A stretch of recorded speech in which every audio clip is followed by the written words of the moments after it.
இன்னைக்கு உலகத்தை நாடி கொண்டு போய் கொண்டிருக்கிறோம். பூமியில் உள்ளவைகள் அல்ல, மேலான காரியத்தெல்லாம் மேலான காரியம், ஆவிக்குரிய காரியம், ஆண்டவருக்குரிய காரியம் இதை நாடணும்னு சொல்லுது. ரோமர் 12:17. ரோமர் 12:17. செய்யாதிருங்கள், எல்லா மனுஷருக்கு முன்பாக யோகியமானதை செய்ய நாடுங்கள். அப்படிதானே வருகிறது. அப்போ எல்லா மனுஷருக்கு முன்பாக யோகியமானதை சொன்ன நல்ல காரியங்களை செய்யுங்க. வராங்க ரொம்ப யோகியமானவர்கள் பேசுறாங்க, ரொம்ப யோகியமானவங்களா பண்றாங்கல்ல. அப்படின்னா யோகியம் இல்லாதவங்கன்னா கெட்டவங்க. யோகியமானவன் நல்லவங்க, நல்ல காரியங்கள் செய்யுங்க, அன்பா பேசுகிறவங்க. அதுதான் யோகியமானவர்களை செய்ய நாடுங்க, நல்லது செய்ய நாடுங்க. ஆண்டவர்கிட்ட மனதை பெற்றுக்கொள்ள முடியும், அப்ப நல்லது செய்ய முடியும். யோகியமானவைகளையும் சொல்லுது. ரோமர் 12:14. உங்களை துன்பப்படுத்துகிறவரை ஆசீர்வதிங்கள், ஆசீர்வதிக்க வேண்டியதென்றி சபியாதிருங்கள், சந்தோஷப்படுகிறவரோடு சந்தோஷப்படுங்கள், அழுகிறவரோடு அழுங்கள். அப்போ துன்பப்படுகிறவரை ஆசீர்வதிக்க முடியாது. ரோமர் 12:14. 13. பரிசுத்தவான்களுடைய குறைவில் அவர்களுக்கு உதவி செய்யுங்கள், அந்நியரை உபசரிக்க நாடுங்கள். யோகியமானது செய்ய நாடணும், அன்பு நாடணும், ஞான வரங்களை நாடணும், உபசரிக்க நாடணும். அந்நியரை சொல்லுவாங்க, அவங்க சொந்தக்காரப்பா எவ்வளவோ போட்டு பார்த்துட்டேன், நன்றி கிடையாதுங்க, நன்றி கட்டவங்க சொல்லுவாங்க. இது கூட யாரும் போறவங்க செய்யணும்னா கூட நன்றி இருந்துகள் சொல்லுவாங்க. அப்ப அந்நியரை உபசரிக்க நாடுங்க. அந்த வேதத்துல கூட ஒரு பெரிய செல்வந்தன் விருந்து வைக்கிறான். கடைசியில் என்ன பண்றான், அவன் நல்லா புறக்கணிக்கப்பட்டு தள்ளி விட்டுட்டு அரசியல் செய்களையும் இல்லாத ஏழைகளையும் பாழைகளையும் வர சொல்லி அந்த விருதுகள் அனைத்து உபசரிக்க. அது போல அந்நியரை அப்படின்னு சொன்னா இயேசுவை அறியாத ஜனங்கள், புறஜாதி. அந்நியர்னா வேற ஜாதிங்க வேற, அது கிடையாது. இயேசுவை அறியாதவங்க அந்நியர். அந்த அந்நியரை உபதேசித்து அவங்களை என்ன பண்ணுமா, நாடி கர்த்தருடைய சத்தியத்தை அறிவிக்கணும். அதுதான் அவங்களை என்ன பண்ணணும், உபதேசிக்கணும்னு சொன்னா, அந்நியரை உபசரிக்கணும்னு சொன்னா அவங்களை நல்லா கவனித்து கர்த்தருடைய சத்தியத்தை சொல்லி ஆத்துமாவை மனம் திரும்பபடி செய்யணும். அதுதான் நாடணும். அதுதான் ஆண்டவர் சொல்றார். முதலாவது நாடுங்கன்னு சொல்லுங்க. அப்போ ஆண்டவரை நாடுகின்ற போது கர்த்தருடைய தேவைகள் எல்லாம் தான் சொன்ன அவர்கிட்ட நான், நீங்க ஆண்டவரை நாடுங்க, அவரு செய்வார், அவரு செய்வார்.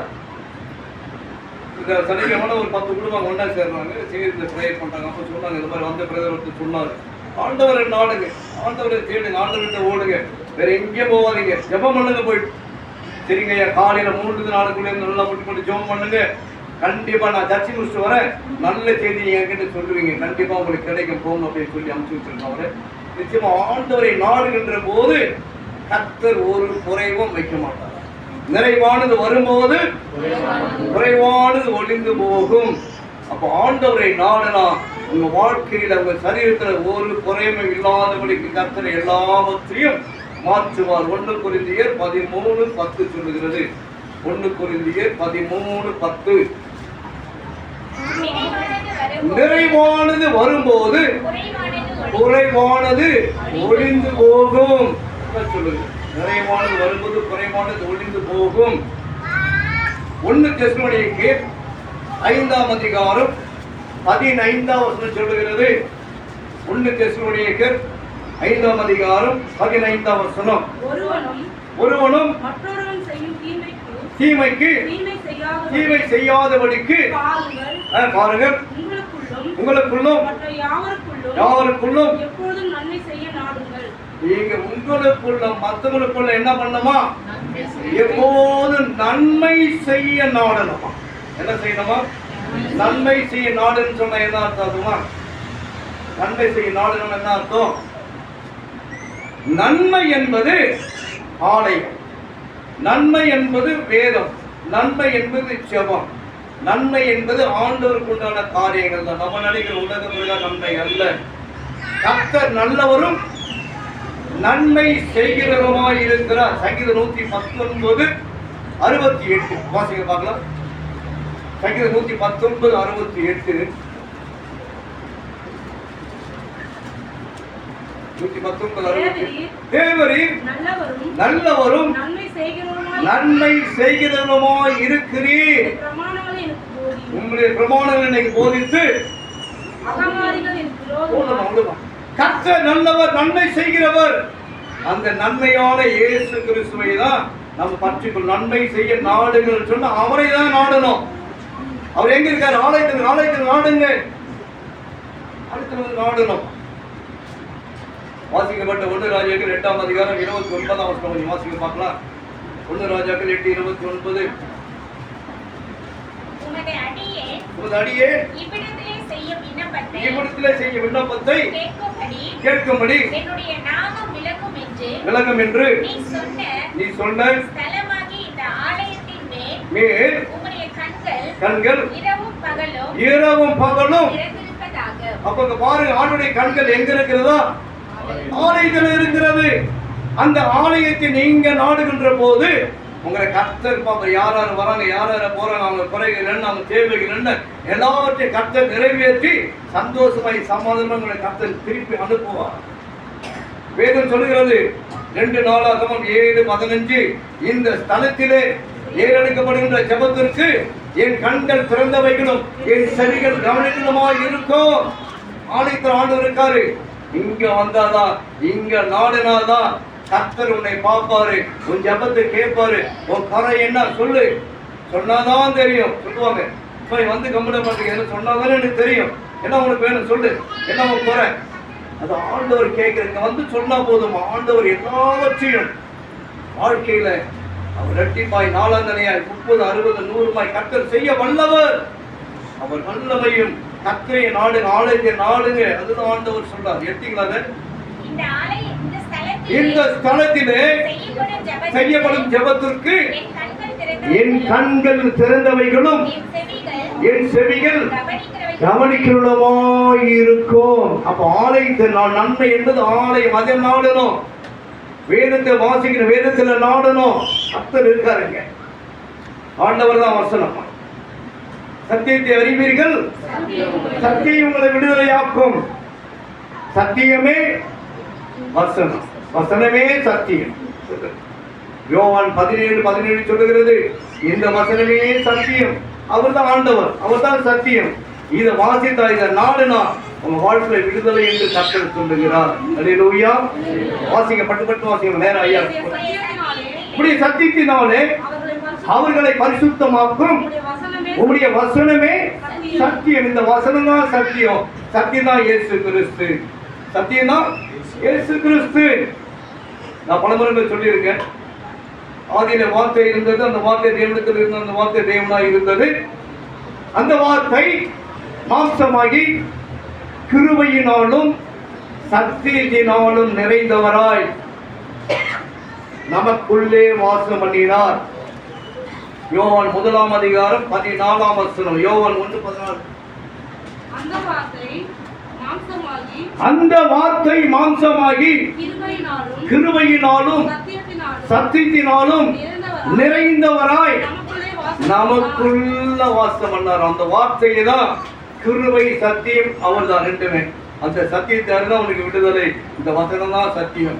இதை வாசித்தா, இதை நாடுனா உங்க வாழ்க்கையை கர்த்தர் மாற்றுவார். இது சும்மா வெறுமனவே பைக்கு பண்ண வச்சுட்டு சொல்ற முகத்தையே பார்த்துட்டு போக கூடாது. சொல்ற வசனங்களை, வேதத்தை எடுத்து நாடணும், தேடணும். அது ஆண்டவர் சொல்றாரு. இதை குறிப்பு எடுத்துக்கொண்டு வீட்டுல போய் என்ன பண்ணுமா, நாடி தேடி வாசித்தா உங்க வாழ்க்கையை கர்த்தர் அமிர்தமா யாசித்து. அந்த வசனம் சொல்லுது, மனுஷன் அப்பத்தினாலே மாத்திரமல்ல தேவனுடைய வாயிலிருந்து புறப்படுகிற ஒவ்வொரு வார்த்தையிலும் கிடைப்பான். எந்த அதிகாரம், என்ன வசனம்? மத்தேயு யார் சொல்ற? சத்தமா சொல்லு. 4 அவ்வளவுதான் முடிஞ்சு போச்சு. 4 வாசிங்க பார்க்கலாம். அவர் பிரதியுத்தரமாக மனுஷன் அப்பத்தினாலே மாத்திரமல்ல தேவனுடைய வாயிலிருந்து புறப்படுகிற ஒவ்வொரு வார்த்தையிலும் பிழைப்பான். இந்த வார்த்தைக்கு வல்லமை உண்டு. இந்த வார்த்தை நம்மை வழிநடத்தும், வாழ வைக்கும், உயர்த்தும், ஆசீர்வதிக்கும், எல்லாம் செய்யும். அந்த வார்த்தையை நாடுவோம். ஆண்டவர் தான் வார்த்தை. அந்த வார்த்தையை நாடுங்க. 110 தன் வேலைக்காரனுக்காக ஆண்டவரத்துல வரான். அவன் சொல்றான், ஆண்டவரே அவர் வந்து சுகமாக்குவேன்னு சொல்றாரு. நீ என் வீட்டுக்கு வருவதற்கு நான் மாத்திரம் நல்ல ஒரு வார்த்தை சொல்லுங்க ஆண்டவரே போதும். ஆண்டவர் சொல்ற வார்த்தையில சுகமாக குணமாக விசுவாசித்தான். அந்த கணமே அந்த வேலைக்காரன் சுகமான ஆண்டவர் சொல்றாரு, இஸ்ரவேலுக்குள்ள இப்படிப்பட்ட விசுவாசத்தை நான் பார்க்கிறேன்னு சொல்றார். உடனே சுகமாயிட்டான். அந்த வார்த்தைக்கு வல்லமை உண்டு. வார்த்தைக்கு வல்லமை உண்டு. அந்த வார்த்தையை தான் சக்தி. இதை நாடுங்க ஆண்டவர் சொல்றார்.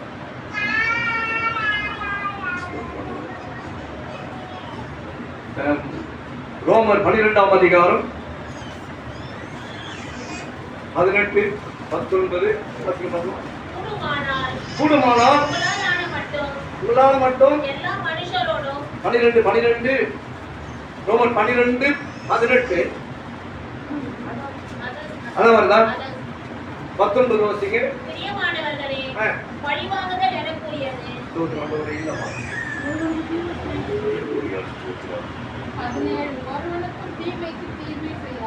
சொல்லுங்க வாசிமா.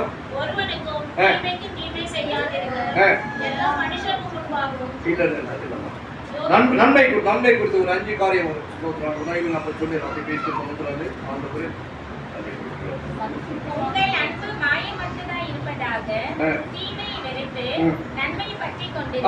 தீமையை விட்டு தீமையான காரியங்களை விட்டுடுங்க. நன்மையான காரியம் ஆண்டவர் ஆலயத்தை வேதத்தை பற்றி கொண்டு வாழ்ந்தா உங்க வாழ்க்கை கர்த்தர் உயர்த்துவார். அதுதான் நன்மை. நம்ம நன்மை செய்யணும். வாரி கொடுக்கறதோ அது கொடுக்கறதோ நன்மை அல்ல. ஒருத்தவங்க பெரிய பணக்காரன் சொல்றான், ஆண்டவரே நான் நிறைய பேருக்கு நிறைய காரியம் செஞ்சு அதை பண்ண இது பண்ண அதை சொல்றான். ஆனா ஆண்டவர் அவன் ஜெபத்தை கேட்கல. இன்னொருத்தன் சொல்றான், ஆண்டவரே நான் பாவி எவ்வளவு இறுக்கமாய் தாடிய முகத்தை வானத்துக்கு நேரம் ஏறெடுக்க துணியாமல் மார்பில் அடித்து கொண்டு செபித்தான் சொல்லப்பட்டிருக்கிறது. வாரி கொடுக்கிறது நன்மை இல்லம்மா, இதுதான் நன்மை. ஆண்டவரை தேடுங்க, ஆண்டவரை நாடுங்க. தீமையான காரியங்களை விட்டுட்டு உலக காரியங்கள் வேண்டாம், நன்மையான மேலானவைகளை நாடுங்க ஆண்டவர் சொல்றாரு. அப்ப முதலாவது பூமியில் உள்ளவைகள் அல்ல மேலானவைகளை நாடுங்க. இரண்டாவது முதல்ல நாடணும், தேடணும், ஓடணும். ரெண்டாவது நாடணும் முடிச்சு ஆண்டவர் நாட. ரெண்டாவது தேடணும். அதே கொலோசியர் 3ஆம் அதிகாரம் 1ஆம் வசனம் வாசிங்க. இப்ப 2 வாசி, முதல்ல 1 வாசிங்க பார்க்கலாம். 3:1 நீங்கள் கிறிஸ்துவுடன் கூட தேவனுடைய வலது பாசத்திலே வீட்டிற்கும் இடத்தில் உள்ள மேலானவைகளை முதல்ல மேலானவை தேடணுமா? ஆண்டவர் வீட்டில் இருக்கிற வலது பாசத்தில் இருக்கிற மேலானவைகளை தேடுங்க. ஆசீர்வாதங்கள் அங்கதான் இருக்குது, கிருபை அங்கதான் இருக்கிறது, இரக்கம் இருக்கிறது. அதை தேடி பெற்றுக் கொள்ளணும். முதல்ல ஆண்டவரை நாடணும், இரண்டாவது தேடணும்னு சொல்லு. இரண்டாவது தேடணும்னு சொல்லு. ஆண்டவரை தான் தேடணும், ஆலயத்தை தேடணும், நாடணும், தேடணும், ஓடணும். ஆண்டவருக்காக கடைசி காலத்தில் எல்லாம் செய்யணும். ஆமோஸ் 5ஆம் அதிகாரம் 14ஆம் வசனம். ஆமோஸ் 5:14. ஆண்டவரே பாருங்க, ஆமோஸ் 5:14. நீங்கள் பிழைக்கும்படிக்கு தீமையை அல்ல நன்மையை தேடுங்க. இன்னும் சொல்லுங்க, அங்கே நன்மை சொல்றீங்க, தீமைகளே நன்மை நாடுங்கன்னு சொல்லுறாங்க. நீங்க தேடுங்க, கிடைக்கும்படி தீமை அல்ல நன்மையை தேடுங்க. நன்மை எங்கே இருக்கு என்று சொல்லி தேடி பாருங்க. வேதத்துல தேடணும், நன்மை எங்க இருக்குன்னு சொல்லி. இதுல எல்லாமே இருக்குதுமா வேதத்துல. இந்த வேதத்தை தேடி வாசிங்க, தேடுங்கள். என்ன சொல்றது? தேடுங்கள், தேடுங்கள், அப்போது உங்களுக்கு கொடுக்கப்படும். தேடணுமாங்க. நன்மையான காரியங்கள் வேதத்துல இருக்கிறது. இது ஆசீர்வாதம் இருக்கிறது, கிருபை இருக்கிறது, இரக்கம் இருக்கிறது, தயவு இருக்கிறது, சுகம் பலன் ஜீவன் இருக்கிறது, வருமானம் இருக்கிறது, வேலை இருக்குது, ஆயுஷ் இருக்கு, நிம்மதி இருக்கு, சமாதானம் சந்தோஷம் எல்லாம் இதுல இருக்கிறது. நன்மையானதை தேடுங்க. இங்க வேதத்தை தேடணும், தேடி வாசிங்க. ஆண்டவரை தேடணும். வேதத்தில் இருக்கார், ஆலயத்தில் இருக்கார். ஆலயத்தில் போங்க, முட்டி போட்டு நான் வரும்போது பார்த்தா உடனே பாட்டு சத்தங்க ஐயா பாடிட்டு இருக்காங்க. அதுக்கப்புறம் அந்த ஐயா வந்தார், நல்லா பாடினா இருப்பாங்க. அதுக்கப்புறம் புத்தீசல் மாதிரி ரொம்ப நல்லவா வரீங்க, சீக்கிரம் வரணும். சில ஆலயங்களிலே இந்த குறிப்பா சொல்ல போனா இந்த பெந்தகோஸ்து சபை, சிலோன் பெந்தகோஸ்து, இப்ப டிபி, அவங்க 9 மணிக்கு சர்வீஸ். எத்தனை மணிக்கு வராங்க? எத்தனை மணிக்கு வராங்கம்மா? 8 மணிக்கு வந்துடுறாங்க. நாம எத்தனை மணிக்கு வரோம்? 8 மணிக்கு சொல்றோம். நம்ம வந்து 9 மணிக்கு வரோம். 8 மணிக்கு வந்து உட்காந்து என்ன பண்றாங்க? அவங்க ஜெபம் பண்ணுவாங்க, ஸ்தோத்திரம் பண்ணிட்டு இருப்பாங்க. உட்காந்து நடைபெற போகிற ஆராதனை ஆசீர்வதிங்க ஆண்டவரே, வருகிற ஆத்துமக்கள் ஆசீர்வதிங்க, அவங்க பத்திரம் கொண்டு வந்து சேருங்க ஆண்டவரே, வருகிற வழியில் எந்த பிரச்சனையும் கொண்டு வந்து சேருங்க. கஷ்டத்தோடு வருவாங்க, கண்ணீரோடு வருவாங்க, அவரை ஆறுதல் படுத்துங்க, தேர்தல் படுத்துங்க, வியாதியோடு வருவாங்க, சுகப்படுத்துங்க ஆண்டவரே அப்படின்னு சொல்லி மற்றவங்களுக்காக உட்காந்து ஜெபம் பண்ணிட்டு இருப்பாங்க. அவங்க நாம ஆடி அசைந்து பொறுமையா 9 மணிக்கு வரும் கூடாது. ஆண்டவரை தேடி வந்து என்ன பண்ணமா? முதன்மை இருக்கணும். அதுக்குதான் வசனம் சொல்லுகிறது, முதலாவது 6:33 நல்லா சத்தமா வாசிங்க. முதலாவது தேவனுடைய ராஜ்யத்தையும் நீதியையும் தேடுங்கள், அப்பொழுது இவைகள் எல்லாம் எப்படி கொடுப்பாரா? கூட வேணா எப்படி பாது கூட கொடுப்பாரா? கூட வந்து எப்படி அது எக்ஸ்ட்ராவே எக்ஸ்ட்ராவே. முன்னெல்லாம் அந்த கிராமத்துல இப்ப தெரியல, அதெல்லாம் இல்லை. முன்னெல்லாம் அந்த அரைப்படி, 1 படி, 1/2 படி கொண்டு வருவாங்க. அதுல என்ன வித்து வந்தாங்கன்னா அதுல கோபுரமா அளந்து போடுவாங்க. இப்ப என்ன பண்றாங்க? தட்டிக்கிறாங்க, தலையை தட்டி கொடுக்குறாங்க. அது எக்ஸ்ட்ரா கோபுரம் பிடிச்சி கையில கொஞ்சம் அள்ளி எக்ஸ்ட்ரா அப்படி பிடிச்சி அப்படியே கொண்டு வருவாங்க. வேர்க்கல்ல கலக்கான்னு சொல்லுவாங்க, அது கொண்டு வருவாங்க. அது கோபுரமா பிடிச்சி நம்ம கையில அள்ளி மாறி எக்ஸ்ட்ரா போடுவாங்க. அதுதான் ஆண்டவர் சொல்றாரு, நீ எதை கேட்டாலும் ஆண்டவர் கூடவே கொடுக்கிறவர். அல்லேலூயா. அவன் எதை கேட்டாலும் சரி, அவர் கிள்ளி கொடுக்கிறது இல்ல, அள்ளி கொடுக்கிறவர். பெற்றுக்கொள்ள நமக்கு தான் தகுதி இல்லை. 9 மணிக்கு வந்தா முடி போச்சு, லிஸ்ட் எடுத்துருவாங்க, அவ்வளவுதான், முடி போச்சு. சும்மா தான் சீக்கிரம் ஒரு பெற்றுக்கொள்ள ஆண்டவர் எல்லாத்தையும் ஒவ்வொரு ஞாயிற்றுக்கிழமும் ஆண்டவர் அந்த 6 நாள் கர்த்தர் பாதுகாத்தாரு. வருகிற 6 நாட்கள் பாதுகாக்க போறாரு, தேவைகளை சந்திக்க போறாரு, இதுவரை நடத்த போறாரு, கொடுக்க போறாரு. அதை பெற்றுக்கொள்ள முன்னாடி வரணுமா? 8:30 மணிக்கு நாங்கள் வந்துடணும். ஷார்ப் பண்ணிங்க வந்து ஸ்தோத்திரம் பண்ணி ஜெபம் பண்ணிட்டு இருக்கு. அது ஒரு பெரிய ஆசீர்வாதம். லேட்டா வந்தா பிரயோஜனம் அல்ல. சில கம்பெனிகளை லேட்டா போனா என்ன பண்ணுவாங்க? வீட்டுக்கு அனுப்பிச்சிடுவாங்க, அவ்வளவுதான். அந்த ஃபிங்கர் பிரிண்ட் டைம் வரைக்கும் அதுக்குள்ள 5 செகண்ட் 5 நிமிஷம் அதுக்குள்ள வச்சிருந்தோம். அதுக்கு மேலே போனா அது ஒர்க் ஆகாது, செக்யூரிட்டி வெளியே அனுப்பிச்சிருவான். படிக்கிற பிள்ளைங்க லேட்டா போனா அப்சண்ட் தான், வெளியே போயிட்டு பேரண்ட்ஸ் கொண்டு அனுப்பிச்சிடுறாங்க. ஆனா நம்ம ஆண்டவருக்கு பயம் இல்லை, ஆட்களுக்கு பயம் இருக்கிறது, ஆண்டவருக்கு பயம் இல்லை. எல்லாத்தையும் இலவசமாய் கொடுக்கிறார். பெற்றுக்கொள்ள சீக்கிரம் வரணும், சீக்கிரம் வரணும். முதலாவது தேவனுடைய ராஜ்யத்தையும் நீதியையும் தேடுங்கள், அப்போது எல்லாம் கொடுக்கப்படும். செப்பனியா பழைய ஏற்பாட்டுல கடைசியில செப்பனியா 2ஆம் அதிகாரம் 3ஆம் வசனம் சொல்லுகிறது,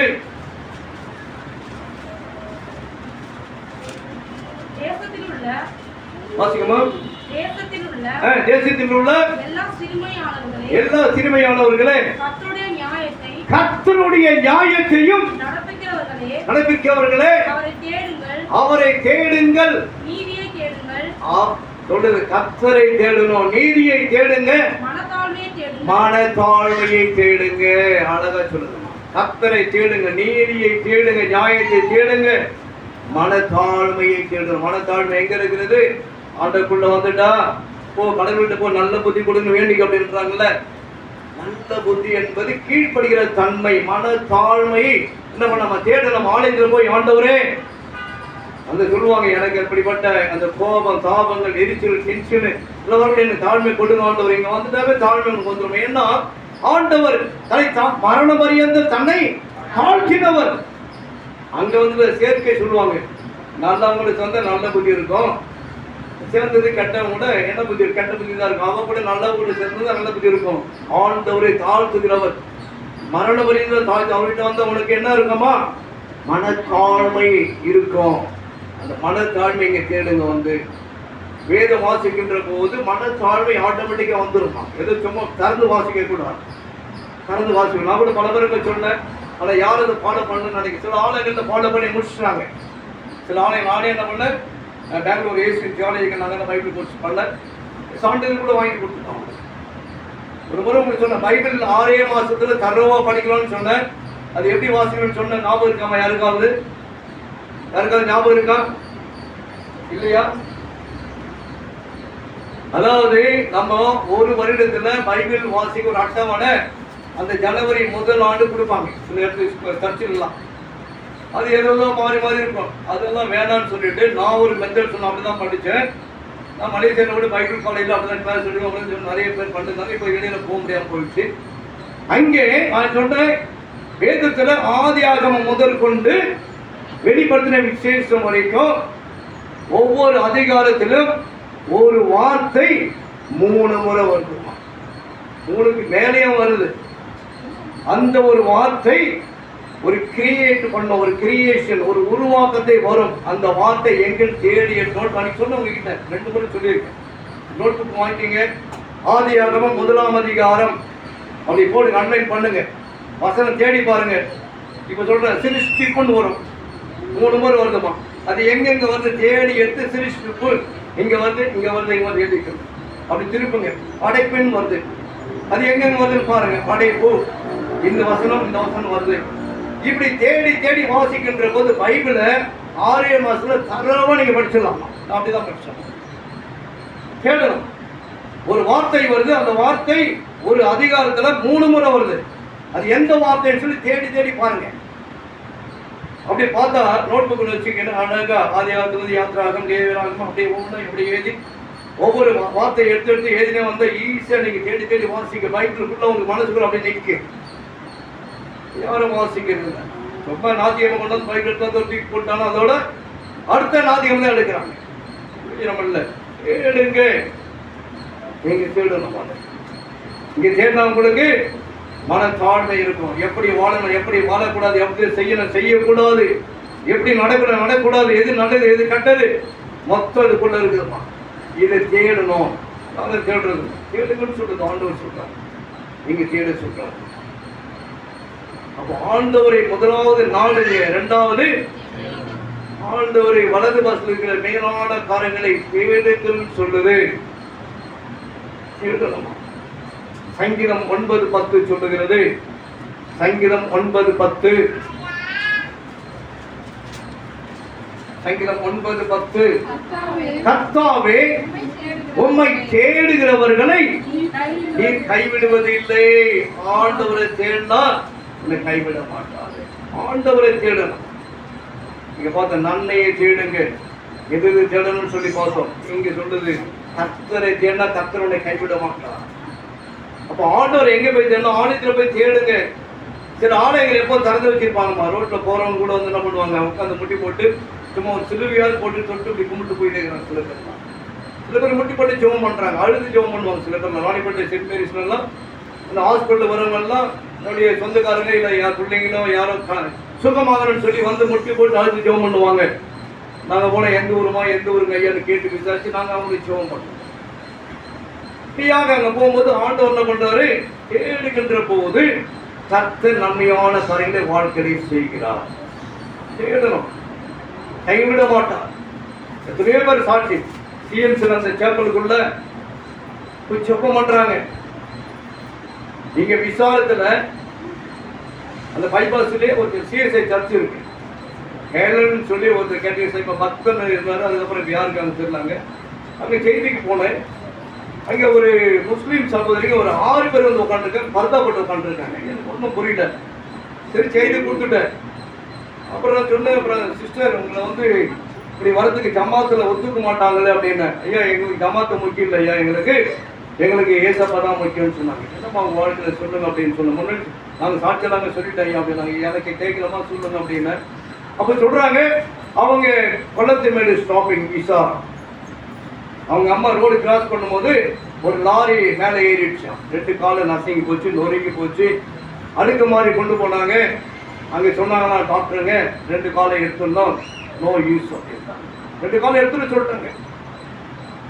அங்கே யாரும் சொன்னாங்களா, இம்மா கவர்மெண்ட் ஹாஸ்பிட்டல் இப்படி தான் பண்ணுவாங்க இவங்க, நீ பணம் கொடுத்தா செய்வாங்க, அதை விட சிஎம்சிக்கு போங்கம்மா, நீங்கள் போய் இங்கே என்ன கைது காலில் வந்தால் அதுக்காக கிறிஸ்துவ ஹாஸ்பிட்டல், இயேசு ஹாஸ்பிட்டல் உங்களுக்கு ஏதோ பண்ணுவாங்க போகணும்னு சொல்லி அவங்க என்ன பண்ணிருக்காங்க, அங்கேருந்து ஒரு வண்டி ஆம்புலன்ஸ் வச்சு கூப்பிட்டு வந்து சிஎம்சி வந்துட்டாங்க. சிஎம்சி பொறுத்த வரைக்கும் எந்த கேஸ் வந்தாலும் முதல்ல எமர்ஜென்சியில் கொண்டு போய்ட்டு அதுக்கப்புறம் பணம் கட்ட சொல்லுவாங்க. கொண்டு போயிட்டாங்க, பார்க்குறாங்க, ஏதோ இருக்குது முற்றி பண்ணிட்டு ஏதோ கொஞ்சம் பணம் 10,000 கட்டியிருக்காங்க. கட்டிட்டு அந்த பொண்ணுங்க வரைக்கும் வந்து சேப்பலுக்குள்ள முட்டி போட்டு ஜெபம் பண்ணுறாங்க. அவங்க தெரியாது அவங்கள பற்றி. அவங்க போய் என்ன பண்ணுறாங்க, ஈசா, நம்ம இயேசுனுவோம், முஸ்லிம்ல ஈசா, நம்ம மோசே என்றோம், அவங்க மூசா. ஈசா அலைஹிஸ்ஸலாம் அப்படின்வாங்க, மூசாவை மோசே, ஆபிரகாம் இப்ராஹிம், தாவூத் தாவூத் அப்படின்வாங்க, தாவீது தாவூத்னுவாங்க. பைபிள் தான் குரான், குரான் தான் பைபிள். இதில் வந்து பழைய ஏற்பாடுக்குள்ள வித்தியாசம், மற்றெல்லாம் அதில் வேற மாதிரி இருக்கும். அவங்க 4 பிதா மட்டும் பண்ணுறாங்க. அப்போ அந்த பிள்ளைங்களாங்க ஈசா எங்கள் அம்மா காப்பாற்று, எங்கள் அம்மா இதுதான் சொல்கிறாங்களா. அவங்க சில பிள்ளைங்க அந்த உருதுல பேசியிருக்காங்க. நார்த் இந்தியன் யாரோ வந்து உட்காந்துருக்காரு, இவங்க பேசுகிற உருது அவருக்கு புரியுது, ஹிந்தி தானே கொஞ்சம் தான் புரியுது. இவங்க தமிழ்லேயும் பேசுகிறாங்க, இந்த ஹிந்தியில் பேசுகிற வார்த்தை அவருக்கு கேட்குது. இவங்க அழுகிறாங்க, எங்கள் அம்மா காப்பாற்றுங்க, எங்கள் அம்மா காப்பாற்றுங்க அப்படி சொன்னாரா. அப்புறம் பேட்டி கூப்பிட்டு யார் என்ன சேர்த்து எங்கள் அம்மா அந்த மாதிரி ஆச்சு, 4 வச்சு டாக்டர் கேட்குறாங்க அப்படின்னு சொன்னாங்க. சரி அப்படியே வாங்கன்னு சொல்லி அவர் கூட்டி ஹெச்ஓடி போய் பார்த்துருக்காரு. பார்த்த உடனே அவங்களுக்கு 4.25 லட்சம் அப்படின்னு அவர் சொன்னாரா. அந்த 4.25 லட்சம் நானே கொடுக்குறேன் அவருக்கு. ஏன்னா ஒரு முஸ்லீம், அவர் ஒரு கிறிஸ்டியன், அவர் முஸ்லீம் வந்து ஏசப்பா கிட்ட வந்து இவங்கள முட்டி போட்டு அழுது ஜெபிக்கிறாங்க. என் மனசு உருகிச்சு, அந்த பிள்ளைங்க என் பிள்ளைங்க மாதிரி தெரியுது, அதனால 4.25 லட்சம் நானே கொடுக்குறேன்னு சொல்லி அந்த ஸ்பாட்ல செக் போட்டு சிஎம்சி அப்படியே கொடுத்துட்டாங்க. அன்னைக்கு டேட் போட்டு நீங்கள் எடுத்து இன்னைக்கு பாஸ் பண்ணிடுவாங்க. அது இல்லாமல் அந்த பிள்ளைங்களுக்கு 1 லட்சம் கையில் கொடுத்துருக்காங்க, 5.25 லட்சம் கொடுத்தாங்க. அந்த அம்மா 2 காலம் உள்ள ராடெல்லாம் வச்சு எல்லாம் பண்ணிட்டு அவங்க ஒரு சிக்கலாக வச்சு நடந்து நல்லாயிட்டாங்க. இன்னைக்கு சாட்சியோடு இருக்கிறாங்க. அல்லேலூயா. அந்த முஸ்லீம் ஆண்டவரை தேடி வந்ததனால யார் மூலியமாவது கர்த்தர் உதவி செய்து 2 காலம் எடுத்திருப்பாங்க. ஆனா இன்னைக்கு சுகமாகி அந்த ஆலயத்தில் நம்பரை வந்து போய் கொண்டிருக்காங்க. இன்னைக்கு நாங்கள் முஸ்லீம் வந்து கைடு மாட்டோம், அப்படியே வருவோம், பிரச்சனை இல்லை. எங்களை யாரும் இப்போ எங்களை பார்த்து நிறைய பேர் கர்த்தருக்குள்ள வராங்க. பாருங்க, ஆண்டவரை தேடினதுனால ஆலயத்தில் போய் அந்த சேப்பல்ல அமர்ந்து எப்பா ஏசப்பா எங்க அம்மாவை காப்பாத்துங்கன்னு சொன்ன ஒரு வார்த்தையினால தேடி போனதுனால தேவன் எல்லாவற்றையும் கூடவே 4.25 லட்சம் பீஸ் கொடுத்தாரு. செலவு ஒரு 1 லட்சம் பணம் கொடுத்தாரு. அல்லேலூயா. ஆண்டவரை தேடணும், ஆண்டவரை தேடும். என்ன சொல்லுகிறது, கர்த்தரை தேடுங்க. முதலாவது தேவனுடைய ராஜ்யத்தை தேடுங்கள். முதலாவது தேவனுடைய ராஜ்யத்தை தேடுங்கள்.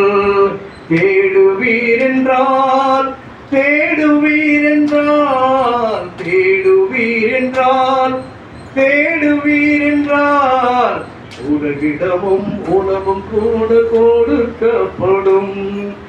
உலகிடமும் உணவும் கூட கொடுக்கப்படும். முதலாவது தேவனுடைய ராஜ்யத்தை தேடுங்கள். நல்ல பாட்டு பாடுங்க. ஆண்டவரை தேடுங்க. காலையில எழுந்து நீதிமொழிகள் 8:27 18:27 பாருங்க. நீதிமொழிகள் முதல் அதிகாலையில் என்னை தேடுகிறவன் என்னை கண்டடைவான். நீதிமொழிகள் 18:8-17 ஆவாசியம். அதிகாலையில் என்னை தேடுகிறவள் என்னை காலையில் எழுந்து ஆண்டவரை தேடணும். காலையில் எழுந்து தேடணும். 8 மணிக்கு நம்ம ஏதுங்கிறது 8 மணிக்கு எங்க அதிகாலையில் எழுந்து நைட்டு 12 மணி வரைக்கும் செல்போன் தான் ஃபுல்லாக. இன்னைக்கு பாட்டிமார்லேருந்து அம்மாமார்லேருந்து பிள்ளைங்க பேரன் பேத்திமார் வரைக்கும் எல்லாம் செல்லு தான். சின்ன பிள்ளைங்க நான் கண்ணுக்கு போகிற ஹாஸ்பிட்டலில் அந்த சின்ன பிள்ளைங்கள்லாம் பார்வை குறைபாடு எல்கேஜி யூகேஜிலேருந்து செல்போன் பார்க்க ஆரம்பித்தேன். நான் 2வது 3வது கண்ணு தெரியல, மக்கள் அது எழுத்து தெரிய மாட்டேங்குது. வராங்க, ரீடிங் கிளாஸ் போகிறாங்க குழந்தைங்க. சில பேர் சோடா பொட்டி மாதிரி போட்டுக்கிறாங்க. குழந்தை என்ன பண்ணுறது, எல்லாம் செல்ஃபோன் பார்த்து என்ன பண்ணுறாங்க, அப்பா அம்மா என்ன பண்ணுறாங்க, அப்பா பேர் அம்மா என்ன பண்ணுறாங்க, வேலை செய்யணுமே செல் ஆன் பண்ணி போட்டுட்டு பற்றி வச்சுட்டு குழந்தை அப்படி பார்த்துட்டே பாட்டு வேலை எல்லாம் செஞ்சிடறாங்க. குழந்தை ஒரு வயசு குழந்தைய செல் பார்த்து அது கையில் தட்டுக்க மாட்டேங்க. நிறைய குழந்தைங்க, சின்ன சின்ன குழந்தைங்க, பார்வை குறைபாடு, உங்கள் பிள்ளைங்களுக்கு அது மாதிரி செல்ஃபோன் கொடுக்க நீங்கள் வேணாம். கண்டுதாம்மா ரொம்ப முக்கியம், கண்டு முக்கியம். இந்த டாக்டர் கூப்பிட்டு சத்தம் போட்டாங்க, ஏன் டாக்டர் நான் எங்கேயே முடிச்சேன், சர்டிஃபிகேட்லாம் கொண்டு வாயா அப்படின்னு சொல்லி மெடிக்கல் போர்டு கவுன்சிலில் கம்ப்ளைண்ட் பண்ண வந்தாங்க. அப்புறம் உங்களுக்கு நர்ஸீடு தரான்னாங்க. நர்ஸீடெல்லாம் பரவாயில்லைங்க, அந்த டாக்டர் என்ன மாதிரி வேறு யாருக்கும் செய்யாத அளவுக்கு பண்ணுங்கன்னு சொன்னேன். என்ன ஆக்சிடென்ட் தெரியல, கேஸ் போயிட்டு இருக்கு. அப்படியே சிஸ்டர் தெரியும், சதீஷ் ஐ டாக்டர், அவர் தான். இந்த பக்கம் ஏதோ ஒரு ஊருன்னு சொன்னாங்க. அவங்க கிளினிக் எதை வச்சிருக்காரு, அவர் பண்ண மிஸ்டேக் தான். அப்படியே அங்கே சின்ன சின்ன குழந்தைங்கள்லாம் பாடுகள் பிள்ளைங்க 2வது 3வது படிக்கிற குழந்தைங்க கண்ணை வந்துட்டு பென்சில் எடுத்து கண்ணை ஊற்றிட்டு கண்ணு கூறு கண்ணோடு அப்படியே ரத்தம் தண்ணி ஒழுகுது. அந்த குழந்தை குடிச்சிட்டு அப்படி தூக்கிட்டு வந்தாங்க. உடனே ஆபரேஷன் கொண்டு போனாங்க. என்னாச்சுன்னு தெரியல. அதுக்கு அது மாதிரிலாம் ரொம்ப ப்ராப்ளம், நிறைய பிரச்சனைங்க. எல்லாவற்றுக்கும் ஆண்டவரை தேடுனா உங்க பிள்ளைகளுக்கு பாதுகாப்பு, உங்களுக்கு பாதுகாப்பு, குடும்பத்துக்கு பாதுகாப்பு. ஆண்டவரை தேடுங்க, அதுக்கு ஆண்டவர் சொல்றார். ஆண்டவரை தேடுங்க, நிச்சயமா ஒரு சமூகத்தை நாடுங்க, நன்மையை தேடுங்க, யோகியமானதை செய்யுங்க என்று சொல்லுகிறார். செய்யணும், செய்ய பண்ணணும். நீதியை தேடுங்க, நன்மையை தேடுங்க, யோகியமானதை தேடுங்க, அன்னையை உபசரிக்க தேடுங்க, இதெல்லாம் பண்ணணுமா? அப்ப நாடணும், தேடணும். 3வது காரியம் ஓடணும். எங்க ஓடணும்? முடிச்சா சீக்கிரம் வீட்டுக்கு ஓடணும், போய் நீ கறிகிரி செய்யணும். நீங்க அது ஓடணும் சீக்கிரம், எப்போ முடிப்பாங்க தெரியல, சீக்கிரம் ஓடணும். பசங்க இன்னைக்கு ஒரு நாள் தான் லீவுன்னு சொல்லிட்டு சீக்கிரம் ஓடுறாங்க. இந்த இப்போ சில பேர் சொல்லுவாங்க, ஸ்கூல்ல பெல் அடிச்சா முதல் போகிறதில்ல, பெல்லு அங்கே அடிச்சு சாயந்தரம் வந்து சீக்கிரம் வீட்டுக்கு ஓடிடுறாங்க பிள்ளைங்க. அது போல உடனே பொண்ணு ஓடணும்னு சொல்லுது.